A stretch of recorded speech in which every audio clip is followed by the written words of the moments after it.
All right. Shit. So, I don't have an introduction for this podcast here. I'm very indecisive when it comes to that stuff, but I do go by Tony Oddball.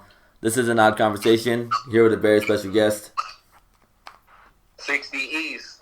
I'm Six. Mr. I'm Mr. Oddball, bro. So this should be interesting. Oh shit. All right. Well, before we get into further discussion, let's settle this oddball conversation. Where'd you come up with that name? Oh no, it's not my name. I'm just odd. Shit. I'm just the oddball. I don't go by the name or nothing. Oh, okay. I thought it was like one of those like alter ego things. I was like, oh shit. All right, because you Nah. know we're about to square up right here on over FaceTime. No, I'm fine. It's all good, bro. You could have it. Thank you. I appreciate it. Shit. Well, I did see your name around for like a couple years and such, man. Of course with the Thought Fest, but Noah James actually spoke about you on our last interview, I believe. And So, so yeah, so after that, then I started looking into your stuff more, and I was like, all right, I want to get a hold of this guy. I'm gonna see where it goes from here. You know what I'm saying? yeah, no. Cool, man. Yeah, Noah's family. Mm-hmm. Yeah, definitely, man. That's like one thing I've been like noticing after like all these interviews I've been doing, where like I've been hearing your name come up often, Veiled Wonder, Noah James, and so like it's a pretty interesting movement we have out here in California. Hmm. Yeah, there's a lot of different scenes and a lot of different pockets, and it's kind of cool seeing like the generation, like the names that you just named, because I remember all those people, like of all of us coming in like 10 years ago, you know what I mean? And now it's just like we're all each reaching different levels of success, and it's dope, because it's kind of like our class or whatever. Hmm. No, yeah, definitely. It's like we have like our own like double XL freshman list like every year. You know what I'm saying? And like we have Yeah, like for new sure. names For come the, up for every the time. people that are tuned in, yeah. Mm-hmm. Cool, man. Well, I have done some research on you, checked out a couple of your interviews and such. So that's why I'm just gonna ask like the quick basic questions, get those out the way, and then we'll get more invested into what comes up with your career and such. You know what I'm saying? Yeah, for sure. Cool. So, where you from and how long you been making music for? I'm from Ontario, California. I've been making music professionally for the past 10 years. Prior to that, I was really dropping mixtapes, writing, recording, working for my brother's record label since I was like in junior high. Yeah, so right around then. Okay. What label was that? He had a crew called Takeover Entertainment. Okay, for sure, for sure. So, like, you've been like invested with the whole music scene like since like a teenager and such. Then. Yeah, I always say like people always talk about like how they discovered hip hop, and I always say like hip hop discovered me because it was just like it just showed up to my house like knocking on my door one day, and it was like, yo, this is my cousin was a b-boy, and we started breakdancing, and that led into my brother being a DJ and producing, and that led us into making music all before we were in junior high, and it's just always been a way of life for us. Mm-hmm. Yeah, man. I remember having my own b-boy days back when I was like 11, I think, and that was like after watching like Beat Street and Breaking and such. Yeah, Yeah, those are the jams, man. Those are definitely some classic movies. yeah, for sure. Yeah. And then, like, how old are you when you started writing like your first rhymes and stuff? Third grade. Third grade. Holy shit. Third grade. Okay, so like, what was like some of like the earlier like, artists that you were like listening to around that age? What, like 8, 9 years old? Yeah, around that time I was heavy into like East Coast lyrical people like Cannabis and Rakim and Big Mm-hmm. Pun and Pharoah Monch. Those are really the guys that I grew up on, and then I was just like rapping, like being good at rapping, and then that led into like songwriting and going down that journey. But it all really started with just me liking guys that could rap really good. Oh yeah, hands down. Like what's it called? Cannabis. I remember just thinking Cannabis is going like crazy at sometimes. I'm like thinking to myself when I first started getting into hip hop more. I found out about Cannabis actually through Eminem because of their whole squabble with each Yeah, other. yeah, You know what I'm yeah. saying? But like then I started checking out his like personal songs and I'm like, dude, this guy is like his mind is definitely something different. You know what I'm saying? And Yeah. so yeah, he's definitely one of those standout lyricists as well. But also Big Pun. Big Pun's also like a monster as well. Rest in peace. But you know, oh sorry about that. I say this in like, almost every interview. I need to stop eating right before the interview because I get all like gassy for some reason. I guess. Shit. I don't know. It happens when you age. Shit. But so Yeah, it's all good, man. yeah. So 60 East, man. So where did that start coming from? Where did that name come about? So the 60 East is the freeway that runs through South Ontario, and I grew up like as the freeway is my backyard, like being a graffiti artist, and just like where I grew up, like the certain section that I live is the section right by the freeway, Mm. and even back to the freeway Ricky Ross and like the serving weight on the interstate type stuff. You know what I mean? It all kind of coincides together, but it all kind of derives from where I'm from. Okay, for sure. Yeah, because I actually grew up in Fontana for like most of my life, and so that's why I was like thinking like I know because I was on the other side of Ontario, like where the 10 is at and such. Okay. Yeah, so that's why I was like kind of curious like how that name came about. But that's pretty dope, man. Like you still like touch on the whole graffiti thing as well, or no? Nah, I was whack, man. I was in like whack like toy, but I wasn't like a bomber or like a piecer, you know what I mean? And like I had dudes from my crew that they were graffiti artists, you know what I mean? They could do dope pieces and stuff like that. I was always a rapper, even in high school, junior high. Like I was, we were a crew, and like some cats did graffiti, but other cats, I was like more like the rapper dude, and then I like the cats that were graffiti artists. I'm like, oh, you're a graffiti artist. You know what I mean? I'm a rapper. I'm not a graffiti artist. But I like catching tags. I got a couple styles and shit like that. But nah, I'm not. That's like the one element or one of the few elements that I'm like, nah. Yeah. Like I do believe it's like 4 different elements in hip hop, man. I'm not even like that much of like a science, like down to the science with it and such. But I do know that early days it was definitely like b-boy, DJing, MC, and then like you had the graffiti artists as well and such. Yeah. Yes, indeed. Yeah, man. So I mean, like compared from like back then to now, I mean, like who are some people on replay for you right now? Man, with the festival and all, I'm always in discovery mode, so I always got my ear out for up and comers, and I'm always throwing on random playlists just so I could discover new people. But as far as like mainstream guys go, I think like what Griselda is doing, Conway, Benny, Westside, their whole movement right now, like I wouldn't even. It's hard to consider them mainstream just because they're like, I know where they came from, and they're kind of still move like independence and stuff like that. But yeah, I like their whole movement. That whole kind of wave, like that whole lo-fi type sound, like Rock Marciano and all them. Crime Apple, I like that whole sound. Kendrick, I like TDE, everything they got going on. Cole, same thing with Dreamville. JID is super dope. There's a couple other cats out there I like, and then just like a lot of up and comers, man.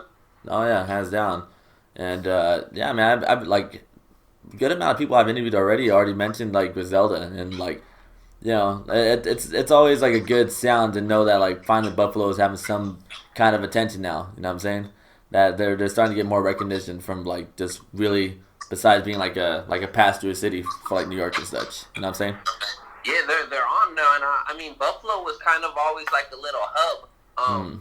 It's never been like a top 10 market, but like being on the road, Buffalo is always one of those stops that we know it's always going to be a good turnout, and we're always going to sell merch because it's just a hip hop. It's still New York, you know what I mean? And people think just because it's not the city that is, there's not heads out there, but they're out there, you know what I mean? And they're craving hip hop, so whenever like something dope comes through, they come out and support. And I got exposed to Buffalo through Already the Rugged Man, like one of my early like. This is like 2015, 16. I did a tour out there with him and Afro, and Buffalo was one of the stops, and that was my first time ever performing there. And I was like, "Yo, this place is lit." You know what I mean? I sold mad merch. I made a bunch of supporters that still like rock with me to this day. And I've always had love for Buffalo. And then even just I was kind of up on Griselda early, and I got to meet them 2 years ago at the end of 2018. I was on tour with Elzai and Crisis, and we stopped in Buffalo, and we had a studio session with these dudes. And this is before Benny dropped Tana Talk 3, before they signed to Shady, before any of that, you know what I mean? This was just kind of like when the people that knew about them. And like I seen it early. I was like, yo, these dudes are about to blow up. And that I told them then, I was like, yo, I want you guys on my festival before I can't afford to get you guys anymore. And sure enough, like 6 to 8 months later, they were getting signed to Shady. Oh shit. Damn. So everything just like happened to like fall into place like perfectly then for that then, huh? Yeah, and it's just kind of like like I was saying, Buffalo's just always kind of been a hub, and I mean, for the people that were paying attention, like those dudes were like they were on the trajectory to blow, like years ago. You know what I mean? This is kind of just the result of 10 years of hard work for them dudes. No, yeah, hands down. And like that's why like personally like even though I was doing like my studying and everything, I know everyone always asks about Thought Fest and such, but like I just want to like just get like some like brief like description of it for like those that are just being introduced to it now, such as like how long has like the Thought Fest been going on and like what did Griselda also like headline last year? 'Cause I do remember seeing Benny's name on there last year.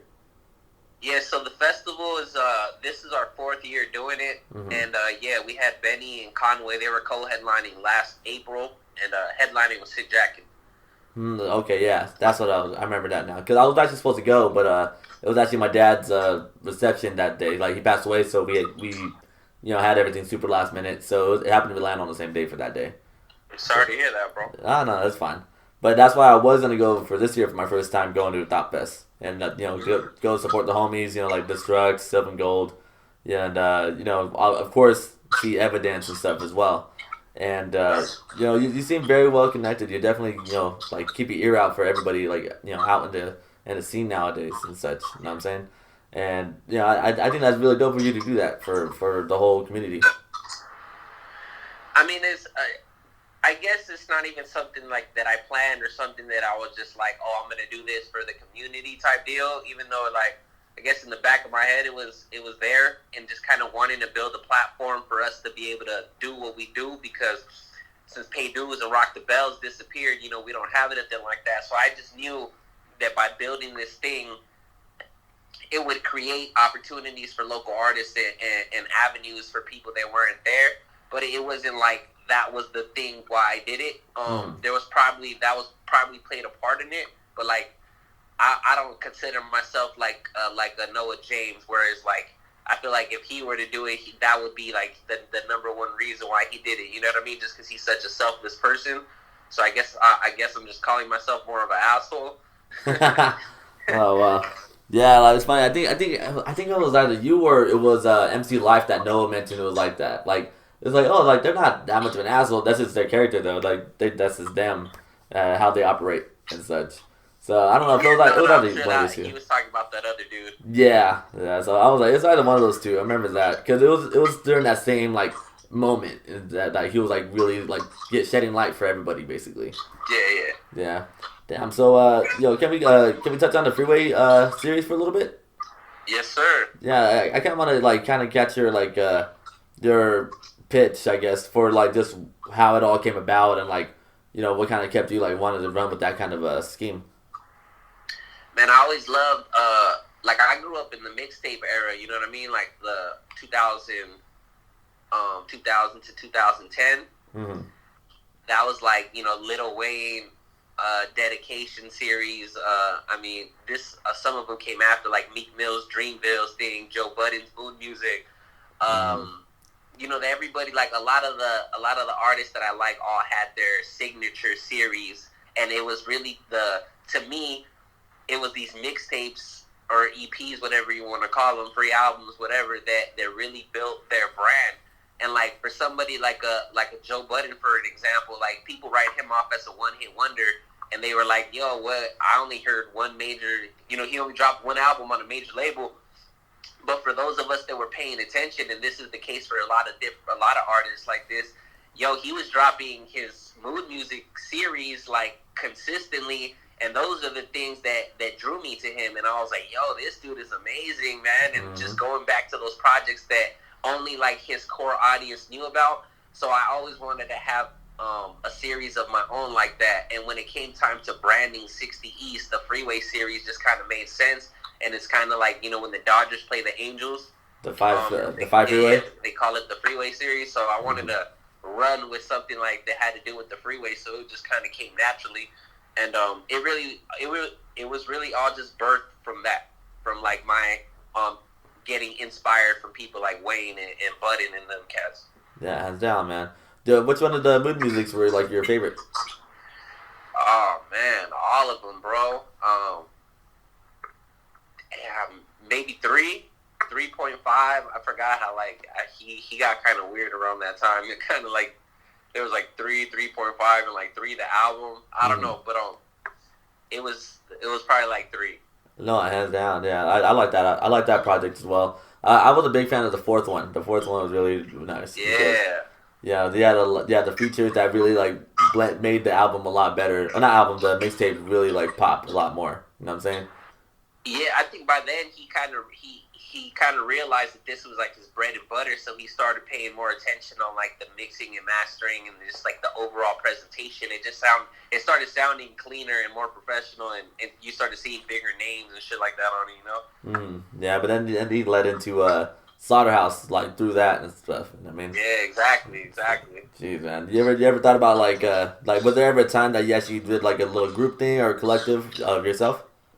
So I came in with the crew. I was part of a group called First Dirt from 2009 to 2016, Hmm. and man, we that was how I came in. You know what I mean? I wouldn't be here today if it wasn't for that crew. And me being from the IE, and then First Dirt is a label based out of Sacramento. They like quote unquote signed me like in 2009, 2010. So like right away I was doing shows. Like right when I started doing shows, I was doing shows in the Bay and Modesto and like all in Northern California, to the point where people started thinking I was from up there, and it really helped me break into the market up there. And we got on the Pay Dues Festival as First Dirt. We went on our first tour around the country as First Dirt. My first Europe tour was as First Dirt. So like I came in with a crew, but along with the crew just comes a lot of bullshit, and just like we were together for almost 10 years and we were not able to put together a project just because there's so many hands in the pot and just so Mm. many schedules and stuff that don't align, and it's just hard, you know what I mean? So if I were to ever do a crew again, it would have to be like people that I know are dedicated and are on the same kind of trajectory as me, you know what I mean? Yeah, no, hands down for sure. And so I mean, like, that's the interesting part about when it comes to groups because you can have like Slaughterhouse for crying out loud. You had a Yeah. good solidified team, but then of course because of everyone's personal businesses, whether it's like one person having a problem with the label or one person just having a problem with the songs in general, that could be the downfall to the whole entire thing. So I Yeah, definitely the, see the that. the more hands in the pot, the harder it gets. You know what I mean? So it's like 4 people is bad enough, and then you throw in all 4 of their managers, and then you throw in all 4 of their agents, and it's just like nah. And I like around that time I had worked with some of them, so I kind of know like some of the backstory and just how kind of difficult it was trying to arrange everything. You know what I mean? Yeah, and then you're independent right now, right? Yeah. Okay, and then but you have like management and everything alongside. I have a team. Like I have people that help me. I have an agent. I got picked up by an agency the beginning of the year, but that really has been useless since we haven't been able to do shows. But Yeah. yeah, I mean, I have a small team, but everything is in house, and unless it's the right person, I plan on keeping it that way. Just because I've worked with all these labels already. You know what I mean? Whether it's through the festival or through doing shows or just doing business on the back end, and like I'm good. I'm good on the labels. You know what I mean? There is a label or two that if they were to make an offer, I'd be interested. But like other than that, that's not where my goals at anymore Okay, for sure. at all. Yeah, I mean, like because we have the power of the internet nowadays, and we could do our own research and learn our own business from firsthand. So I mean, like, but you've been putting in work before the internet was really like a vital part for hip hop nowadays. So Low key, I'm not that old, but there was people doing it like Too Short and E40, out the trunk type stuff. But yeah, I do remember being in junior high and having to like I was selling my brother's mixtapes at school and stuff like that, and just having to like actually talk to people and passing out flyers to shows and stuff like that. You know what I mean? I'm glad that I got to experience that generation, just because like now when it comes time to promoting the festival, I'm bringing it back to the guerrilla days. You know what I mean? I'm going out passing out flyers and putting up posters, And Mm-hmm. people are like, "Yo, what are you doing, bro? It's all about like online advertising now." And I'm like, "Nah, bro, I'm taking it back." You know what I mean? And I think people see that and they recognize that, and they're like, "Yo, like these dudes know what's up, man." And yeah, I think it's dope though. Oh, yeah. I like applying the old stuff to the new school and vice versa. No, hands down. And I think there has to be a balance because I can't deal with like just new age sounds like all the time. I need to have like a mix of everything. That's just Yeah, me personally though. Yeah, man. So throughout the whole like well let's say the past 10 years of official like professional like recording and such. Was there ever a time where you started getting starstruck when you were like working with anybody like during any songs or like meeting people in general? man, I still get starstruck to this day, man. Oh yeah. I mean, there's even people that like I've met and like have given me their phone number, and like every time I cross their phone number in my phone, I'm just like, no, I can't text them. I get scared to text, like even though they gave me their number. You know what I mean? But super starstruck. Yeah, I mean, I met Dave Chappelle. I wouldn't say I was super starstruck, but I was definitely like trying to meet him. Mm-hmm. And yeah, I mean that was cool, but never like super starstruck to the point where like I stumble on my words. It's usually I'm kind of not the get the picture guy. I'm more like get the phone number guy. You know what I mean? I always try to work that angle, and I'm kind of to a place where people either like direct have heard of me or the festival or something. You know what I mean? So I'll usually have an angle to use with people. But if it's somebody like a Van Damme or something like that, I'm geeking out, Yeah, big time, man.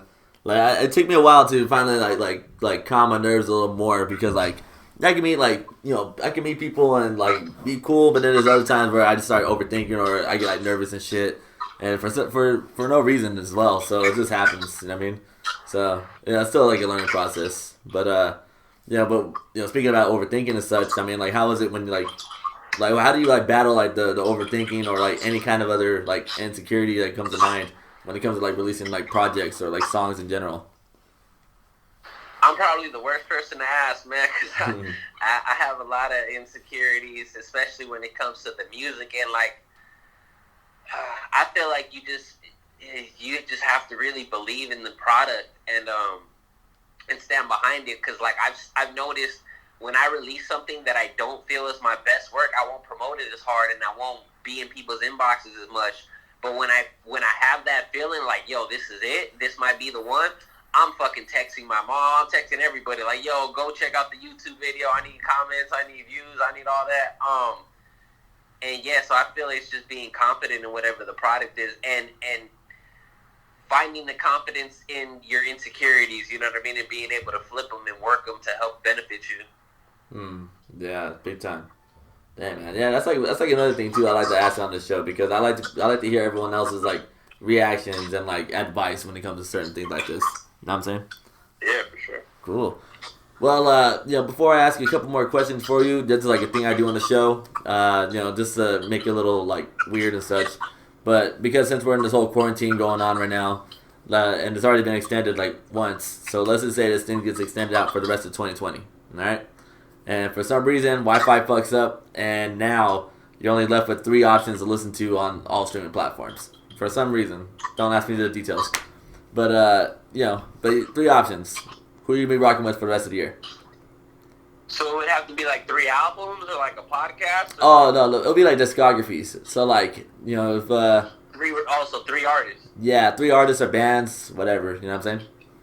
Yeah. Oh man. 3 discographies. See, this is my favorite part of this question. It gets people thinking. Yeah, I mean, I'm just trying to think, like, I could just give you, like, whatever answer, but I'm trying to think my real life things. I'm like the radio at work, so I'm always considering of my playlist, and, like, you really got me thinking now. I would probably say Dre, Kanye, and Jay. Okay. Yeah, Drake is, like, the ultimate discography. Like, you have, like, too many songs, and you also have songs like he's featured on. Drake, not Drake. Oh, Dre. Oh, okay. Sorry, I thought I heard the Drake part. Nah. Yeah, see, I would say, like, I don't think anyone has really mentioned Drake. That's why I never really spoke on it like that. But Dr. Dre. Yeah, I can see that. I don't know why. I don't think 2001. The Chronic is like on Spotify. I don't know. I tried looking for it one time. It just didn't pop up.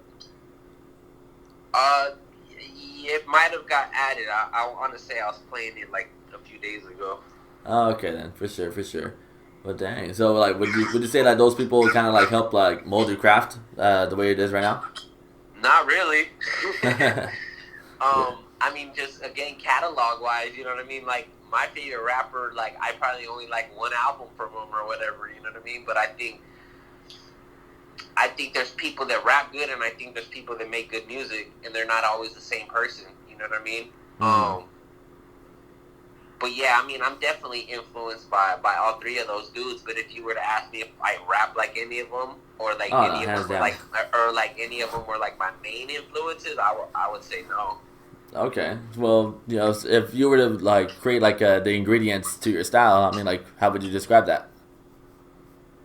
Yo, if Slug from Atmosphere, Murs, Blue, Evidence, and Snow the Product had an orgy, I'd be the baby. Damn, that's like you just wow, that was a weird one right there. I like that though. But Snow's killing it, man. I'm not gonna lie, she's definitely like holding it down for Latinos and Latinas everywhere. And I would say that would be my flavor from her, because I don't really rap fast, or like I don't have any technical skills similar to her other than identifying as a Hispanic in hip hop. Yeah. But that is a big part of my brand, just as it is a big part of hers. You know what I mean? So that's why I always throw her in that mix, because none of the other dudes that I say are Latino; they're black or white. Yeah, definitely. And like, this is like just a off-top question. Well, yeah, question. Like, what are some like dope ass like Latinos like or Latino artists like on the come up right now? Like, in your opinion? On the come up, Latinos. Crime Apple. Yeah, we just had Crime Apple at the last festival. Of course, like the local cats, you know what I mean, like the Reverie, Gavs, Vel, SP, Sick Jackin. He's not on the come up, but yeah, those are the kind of like the MCs that I like that rap. You know what I mean? There's a lot of Latino MCs that don't rap. They make, like cholo music or that kind of stuff. You know what I mean? And I don't do that. Yeah. No, yeah. For sure. And shout out to Silver and Gold and Destruct as well, man. Yeah, they're supposed to have them on this year's Top Fest, and like. Yeah, that's the homies. I'm familiar. Yeah, man, they put it down, man. Hell yeah. Yeah, that's like one thing too. Like, I'm like, cause I look white, but I'm actually Mexican. So I'm just like, trying to like get more in touch with like, like know more about my culture and such. I just get too lazy to actually look into it more. You know what I'm saying?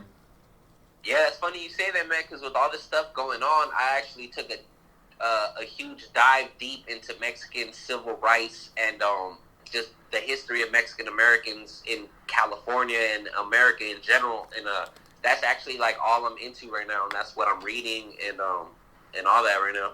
Yeah, I mean, like, would you want to like touch base on like some of your roots and such? You mean like what I'm reading and stuff?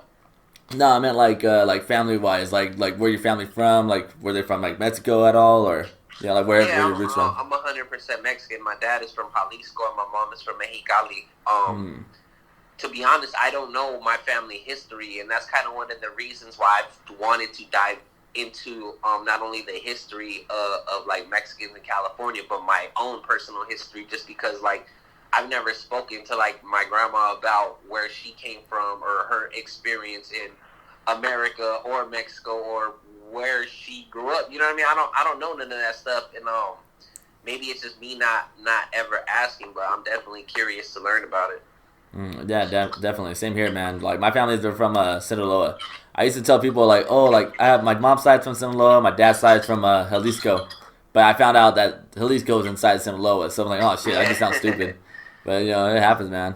So, yeah, but definitely with all this protest going on, man, like, it just really makes you, like, want to, like, kind of, like, learn more about, like, like, what your family was, like, raised up on. You know what I'm saying? And yeah, Yeah. like try to like play your part, I guess. And I'm still like learning as I go, as it is.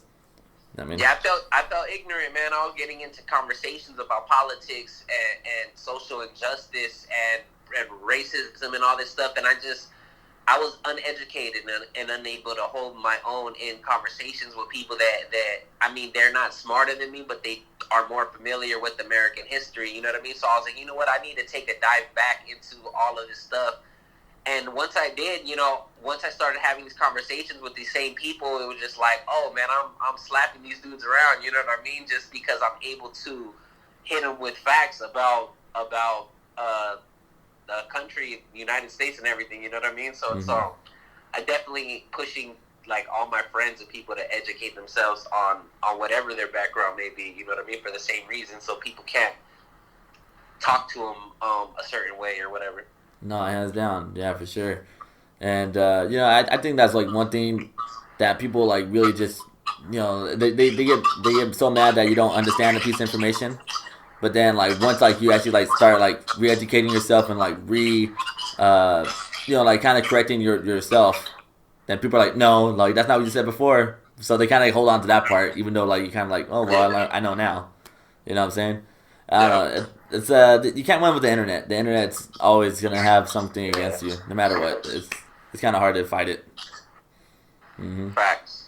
Sure, man. So 2025, where do you see yourself at?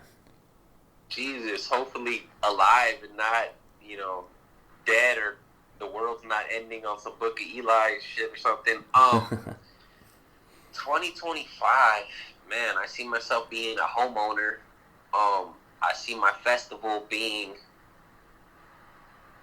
one of the premier hip hop festivals, if not the premier independent hip hop festival in the country. I see myself selling out bigger venues. Da da da da da da da da. Yeah, and I mean, I just kind of see my brand built. From merchandise to the touring circuit to the release schedules. I kind of see myself being a full-time, consistent artist Yeah, man. You with the know, Dope Festival. I could definitely see that too, but especially with like Thought Fest, and that's like one thing I appreciate about Thought Fest being around and becoming bigger and bigger every time I see a flyer of it. Is that like you said before, we don't have paid dues anymore. We don't have Rock the Bells. Like we have fucking what's it called? Like we have like Rolling Hard Loud. Summer, Rolling Loud, but like now those are just like there's more of like hype events now, so it's not really like much of like a culture event. You know what I mean?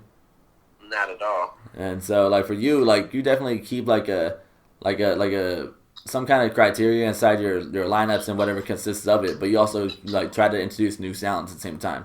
And so I think that's one thing that stands out with your events compared to all the rest of them out right now. Yeah, that's what we're trying to do. Hip hop is a tree with many branches, and we can't just hold on to one branch. We have to be able to entertain as many of those branches as possible. You know what I mean? And on top of that, I feel like a lot of local promoters just have bad taste in music. You know what I mean? Like they're all stuck on the old stuff. None of them are listening or have an ear out for new artists unless they're popular. You know what I mean? And I like being the guy that has artists on the bill that only 100 people know about. And they're like, yo, this is going to be their first performance on the West Coast. And in 6 months, they're going to blow up. And everybody's going to be like, yo, 60 told us about this guy 6 months ago. And, I didn't even watch his set. I caught the end of it. But look what he's doing now. You know what I mean? And I like being able to having that eye for those people and just being able to catch them before they blow. Yeah, hands down, man. You're kind of what was it? Like you're just like an A&R basically, you know what I mean? Like you're kind of like an A&R for everybody. We are.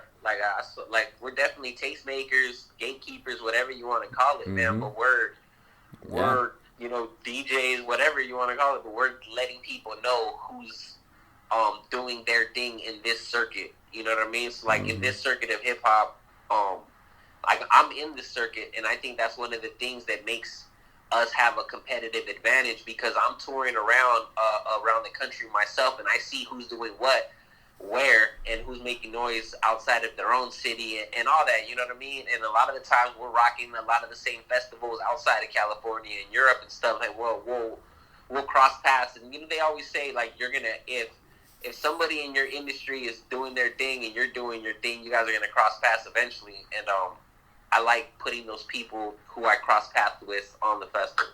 Yeah, hands down, man. I mean, I'm on my way up to do some A&R work myself. So I mean, you'll be seeing me around a lot more.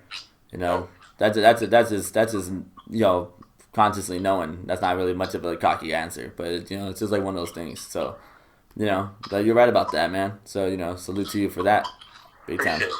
So when it comes to performances and everything, this is like one of the last few questions before we dip out. But performances, like, what are some like some of your favorite tour experiences, like whether it's like an encounter or like a on stage performance before or after set. I mean, what are some like funny, not funny ones, but like just some good experiences that you had on tour? Man, so many, dude. Every tour has one or two. Europe has just been crazy. Has been crazy dope to me.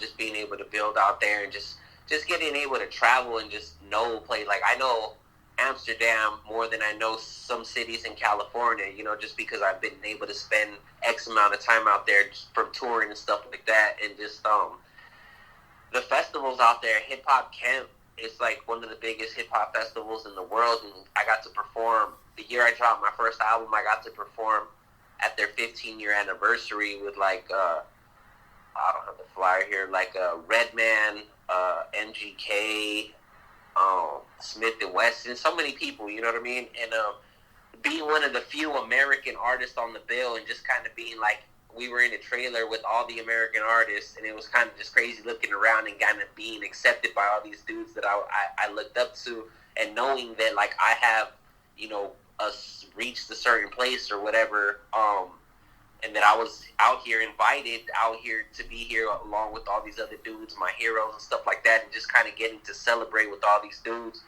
and show face and just kind of getting treated as an equal, you know what I mean? It kind of made me feel like I had earned my place in the game. And so I would say Hip Hop Camp, I guess. Okay, for sure. And like, do you have like a ritual like before hitting the stage or like even before going to record a song?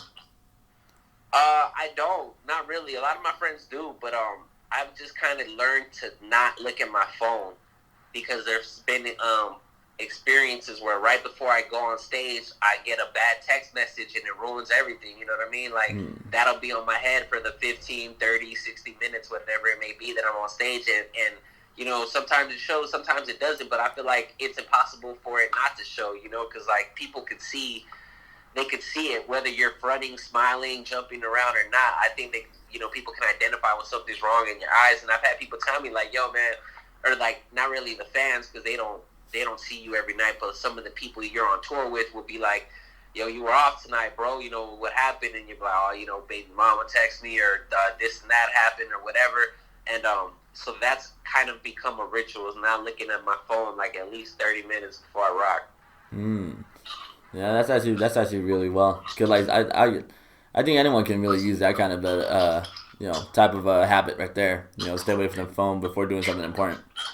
You might even scroll past some like Instagram video or Twitter video that just kind of throws you off. Like I've been scrolling through Twitter these days and just seeing like dudes get beat down and like just super like cringeworthy stuff, and it'll bother me throughout the whole day. And like you don't need that energy at all, and especially not when you're about to hit stage and give your energy out to people. You don't want that being in the cocktail, Yeah, hands down, man. Yeah, that's very true. I mean, it's like we can't help it, but sometimes it's just like too hard to like not like block that memory out of your head. I mean, it just stains. So I feel you on that. So I kind of want to like ask a question about one of my favorite songs from you. What's it called? Streets of Gold with Fashawn and Rain Raps. And like how was it when you for one like create a song with like other artists, but like knowing like who you want on the song? For me, first it's voices, it's tones. It's when I hear the beat, and then first, like, I kind of decide whether I want to be selfish or even have anybody on the song. And then once I get the feeling like, okay, this could be like a song where I can invite people, I'll start thinking of tones and like whose voice would sound the best over this beat. And then it would kind of be like, I guess it would be like a wish list, and I'd be like, oh, this person would be dope, but like, oh, I don't know them, or I can't afford them, or whatever it may be. And then it kind of comes down to process of elimination and seeing who I have a relationship with and who's available. And that for other cases, like I've had people do like test trials. Like I'm working on a song now where I've had like 3 singers already send me hook ideas for a certain song, and I'm just like, that's not it. And I guess every song might be different, but in Streets of Gold's case in particular, once I knew it was like a West Coast song, I was kind of like, okay, which West Coast artist could complement this song? And I had just linked up with Fashawn, and he had told me like to reach out to him if I ever needed anything. So I was like, you know what? He's a West Coast artist that I haven't worked with, who I love, and the relationship is open. So I'm, that's what I'm gonna call for this one. And sure enough, like he was feeling the joint. Like if he wasn't feeling the joint, it might have been somebody else on that song. But the fact that he liked it, and that I thought he would be a good match originally and initially, is what kind of made that work. Okay. Yeah, all right, for sure, man. I mean, it was a really good, well put together song. I mean, it was definitely catchy. It kind of like stuck with me for a while. You know what I mean? Thank you, man. Appreciate that. No worries, man. And same for Rain Raps. I spoke at a conference in Compton a while ago, and I stuck around to watch the performances, and he was one of the performers. And I heard his voice, and his voice and his tone was just something that I had registered and I stored in my head. And I was like, yo, I just know whenever I hear a beat that his voice would sound good on, I'm going to call this kid. And, I put him on the festival a while ago. And, I mean, we had been cool even before the festival or whatever. And then when it was time to work on the hook for this song, I was like, I already knew who to call just because I remembered the tone. And I was like, that's the tone that I want for this beat. Yeah. And then,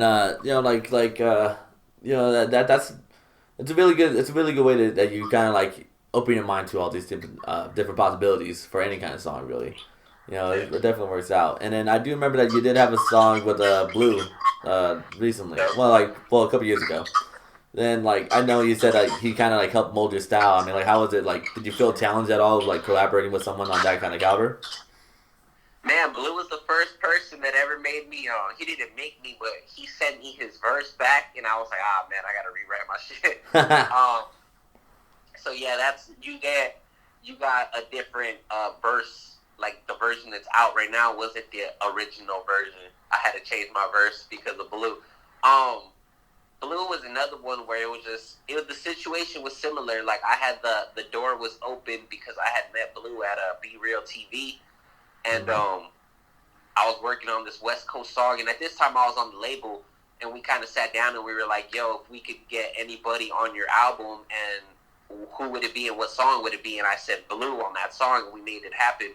And that opened the door to the friendship and relationship that I have with him now to this day. But he is just a monster, you know what I mean? And me, I like rap. I think I rap. I think I'm one of the best, you know what I mean? So when it comes time to the people that I want to work with, I want to work with the best. And that's why I call people like Blue or Sky Zoo or Afro or Fashawn. These aren't dudes that are cats that people call because they can, sing a melody or whatever. These are cats that can rap, Yeah. And so that was it made me step my pen up for sure. And even the whole music video, Blue is notorious for not doing music videos. Even his own music videos, he is something he doesn't like to do or whatever. And I asked one time, and he turned me down, and he told me that he's like, yo, it's not you, it's not the song, but it's just I don't do music videos. And then I ended up 2 weeks later, I ended up asking him again, and I was like, yo, man, this song is doing really good for me. If it would be an honor, bro, if you could do the video. And he ended up rocking with it, and he was like, yo, let's do the video, man. And he blessed me, and I haven't seen him do that for anybody else since then, you know what I mean? So it's kind of I I really got a lot of respect for Blue. Damn, A lot of man. love for that dude. No, hands down, hands down. Yeah, and man, dude, I wish I went to his 10-year anniversary for the, that project of The his. Rose of Heaven, it was great. Hmm. That was my favorite Blue performance I've ever seen. Oh wow, right there. It was right there in the observatory, right? It was at not the Novo, at right there in downtown. Oh, Los Globos. The Regent. Oh shit. Okay, well, damn, was I off? I don't know. Like it's just like there's like so many different shows that I've always said, oh, I wish I would have been because sometimes I'm lazy or sometimes I can't afford it. I don't know. Yeah, there you go. Definitely. So, do you have like a message to send out for like those that like are pursuing this kind of career or just like your life advice in general? Work hard, bro. Work harder than everybody else, man. That's how you can get it. When talent doesn't work hard work beats talent. You know what I mean? Mm-hmm. A lot of people I came into the game with were a lot more talented than me. They could play guitar, they could sing, they could rap better. They did all of that, but at the end of the day, like I worked harder than them, and that got me further than them. And that's really it, bro. When people ask me like what got me here, aside from being self motivated and self driven, I would just say that just work hard. For sure, man. Damn. Well, man, I really can't thank you enough for doing this interview, man. I really appreciate it. For sure. It's all good, bro. No doubt. Thank you, man. No, don't even worry about it, man. Just like an intro, I don't have an outro either, but I do go by Tony Awdball. This is an odd conversation with a very special guest. 60 East, we out. Set 60 East, baby.